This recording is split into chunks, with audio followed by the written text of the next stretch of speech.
that it is not a public health problem, that level is called elimination level, and which we have said less than one case per 10,000 population. If we are having the prevalence, then we are achieving the elimination. And mind you, I was the part of that, of high-level WHO expert committee also. We can never think of talking of leprosy for eradication. It will be eradicated by itself, by its own time factor. We should only go on allowing the new infections to come, catch them early, and now treatment is so short. When I entered into leprosy, treatment was very long. I did this study for short-term drug, 6 months treatment for paucibacillary and 2 years for multibacillary. Even one single dose drug also we used, which was interrupting the transmission. So today, you cannot stop the new cases to come. And passage of time, as the history already has indicated in Europe, Europe was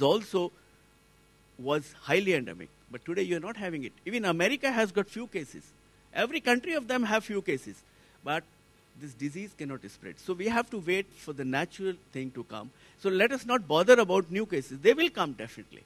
So may I interrupt, sir? Yeah.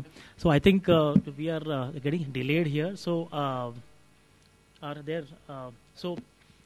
Oh my God, there are 4 questions. So can we have all questions first of all together and interaction during then the tea we will have interactions. Yeah.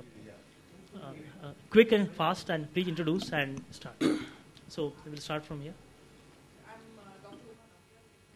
Healthcare System, and this is just a continuation from what Dr. Nagpal said. This about doctors getting them to use the computers. Let me assure you that it is not a difficult task. What happens is that we singularly lack training in IT systems in our medical colleges, and I think if we just introduce these as curriculums, because all of us, we use IT extensively. What we do is that the moment we take doctors, we put them through training in this, and I don't think it's such a difficult task. Number 2, about, I think everybody on the chair mentioned the concerns in implementation and, of accessible and affordable healthcare in rural India, and I think all of us share that concern.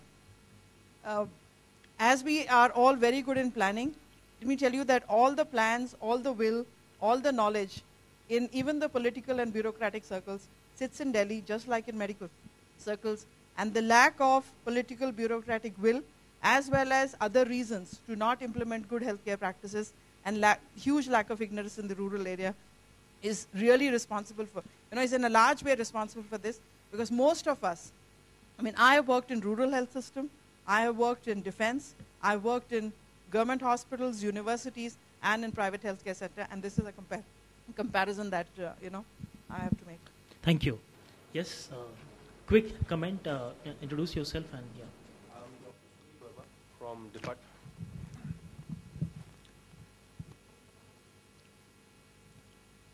It's on, yeah.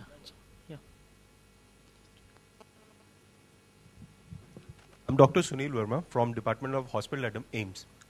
I just wanted to know that after 50 years of after 50 years and everything put together, time and again we've been very good in planning about achieving the targets, objectives, goals, and everything.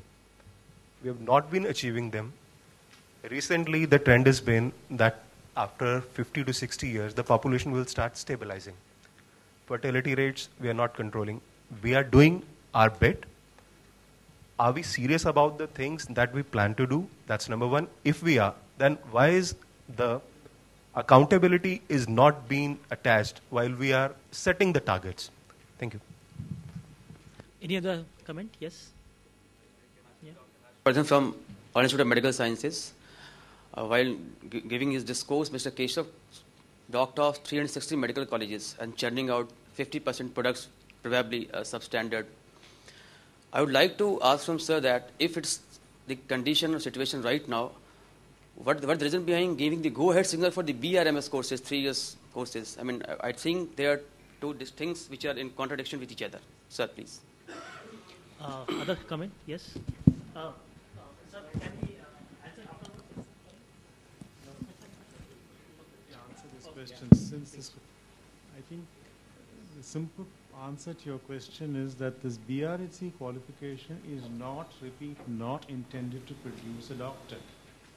It is intended to produce a health worker to be based in the sub-center, where there is currently only a ANM.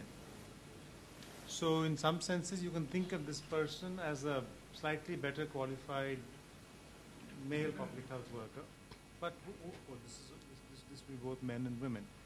The intention is that since it is almost impossible that we will have MBBS trained doctors even at PHC levels in the numbers that we require them, that if there are slightly better trained health workers in the sub-centers, that a fair number of routine ailments would get taken care of, and that they would refer any case that needs the attention of a doctor to the nearest facility where a doctor was available. So it would be misleading to say that these people are in any way doctor or replacements for doctors. They are not.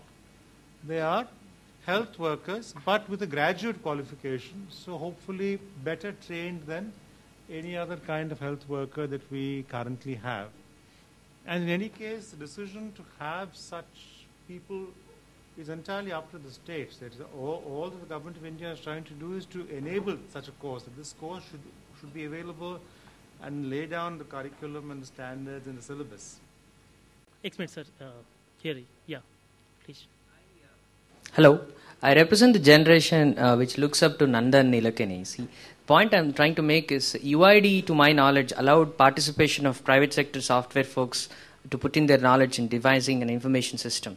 So does a healthcare scheme, you have anything towards that? Because some of folks like us moving into healthcare, probably we are not a public servants of respect like you, but we too think information at our disposal can make a difference. We have CIO today in the US. He's an Indian. So I think it's time we have CIOs for the respective departments, at least, if not for the entire nation. So is there a scope that we can participate, taking a sabbatical out of our private sector employments?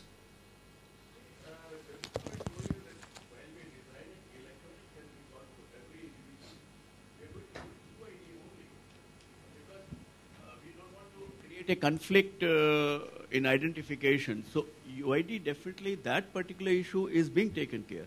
And right, I know in this e-health forum itself, last time we invited the Director General on the UID, we had this system, and within our own ministry, in this electronic health record, we are moving in that direction. So that there is a uniformity and accessibility for the same individual wherever he is. And that's why I wanted a uniform computing language internationally also.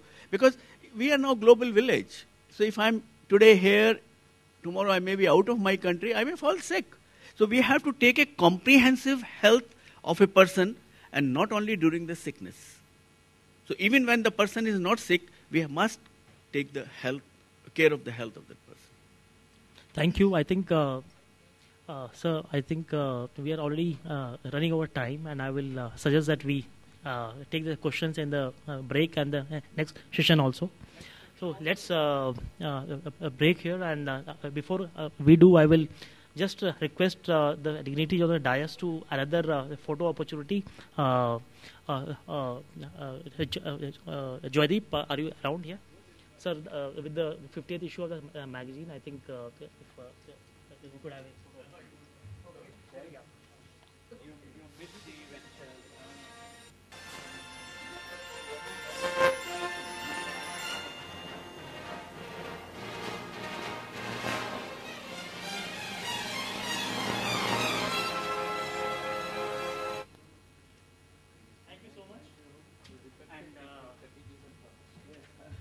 Thanks to all of you, and we will reassemble in 15 minutes from now, and we have a tea and snacks outside. Thank you all.